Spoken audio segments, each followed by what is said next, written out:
Kita beralih ke informasi lainnya, Saudara. Sebanyak 53 jenazah korban ambruknya bangunan Ponpes Al-Hozini, Buduran, Sidoarjo telah teridentifikasi oleh tim DVI Polda Jatim dari 67 kantong jenazah yang diterima tim DVI.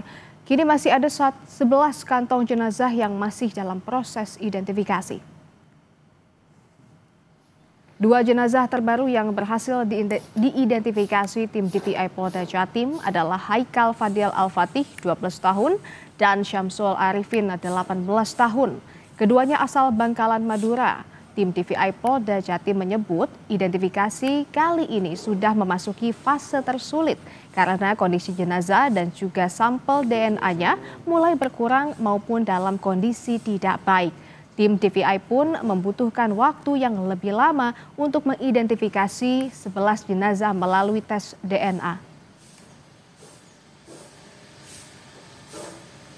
Informasi terkini dari RS Bayangkara, Surabaya, Jawa Timur akan disampaikan oleh jurnalis Kompas TV Alfian Rahman dan juru kamera Misbahul Munir. Selamat siang Alfian, bagaimana jalannya proses identifikasi saat ini? Apakah ada kendala yang muncul sudah 2 pekan setelah kejadian?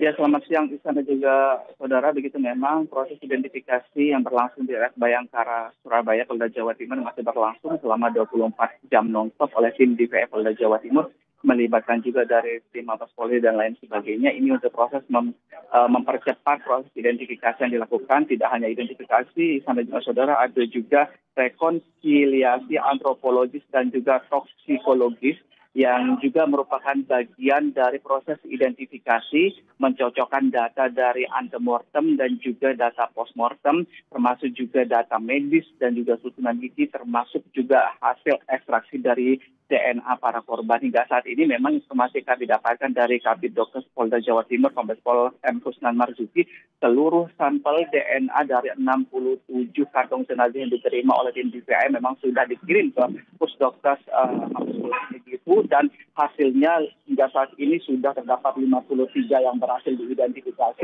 Masih ada sisa 11 kantung jenazah yang masih dalam proses identifikasi. Adapun kendala yang dihadapi oleh tim DVI Polda Jawa Timur, Ihsan dan juga saudara, dari 11 kantung jenazah yang masih berada di RS Bayangkara ini adalah sebagian besar merupakan body part begitu atau bagian tubuh yang sudah tidak utuh dan juga tidak memiliki ciri-ciri khusus, sehingga memang membutuhkan waktu agak lama begitu untuk proses identifikasinya dan menunggu hasil dari ekstraksi untuk proses identifikasi yang benar-benar memberikan jawaban yang 99% dinyatakan sesuai dengan data yang diserahkan di antemortem milik dari keluarga korban.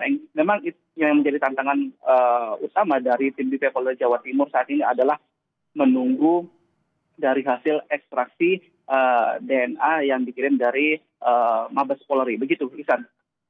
Masih ada jenazah di 11 kantong yang harus diidentifikasi. Lalu apakah masih ada keluarga yang menunggu di sana? Untuk keluarga yang menunggu memang masih ada. Di sini juga disiapkan tenda khusus bagi keluarga yang menunggu, tepatnya di sebelah dari Rumah Sakit Bayangkara atau di Dinas Kesehatan. Namun dari pantauan kami, Ihsan, dari hari ke hari memang jumlah keluarga yang masih menunggu di sini terus berkurang seiring dengan banyaknya dari jenazah yang berhasil diidentifikasi dan juga sudah diserah terimakan kepada keluarga, termasuk juga 2 jenazah yang baru berhasil diidentifikasi tadi malam juga sudah dikembalikan ke pihak keluarga. Ini memang masih ada keluarga yang menunggu, dan di sini juga pihak dari Polda Jawa Timur maupun pemerintah Provinsi Jawa Timur memfasilitasi secara penuh bagi keluarga korban yang masih menunggu di sini, baik untuk kebutuhan sandang maupun pangannya. Seperti itu, Ihsan. Alfian, ada potensi tindak pidana dari rubuhnya Ponpes Al-Hozini. Bagaimana penyelidikan polisi sejauh ini?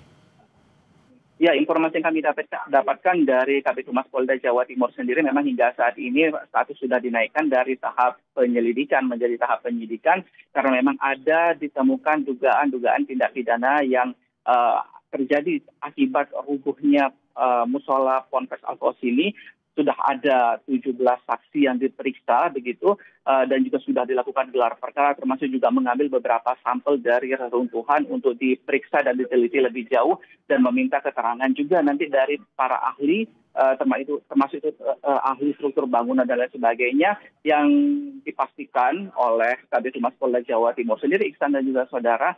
proses hukum tetap berjalan, namun masih dalam kehati-hatian karena tidak dipungkiri juga dari beberapa saksi yang dipanggil ini adalah merupakan saksi dari keluarga korban yang hingga saat ini memang pihak penyidik masih berhati-hati dalam mencari keterangan lebih lanjut agar tidak berpengaruh terhadap psikis dari keluarga korban yang ditinggalkan. Begitu, Isan. Alfian Rahman dan juru kamera Misbahul Munir langsung dari Surabaya, Jawa Timur. Terima kasih kawan-kawan.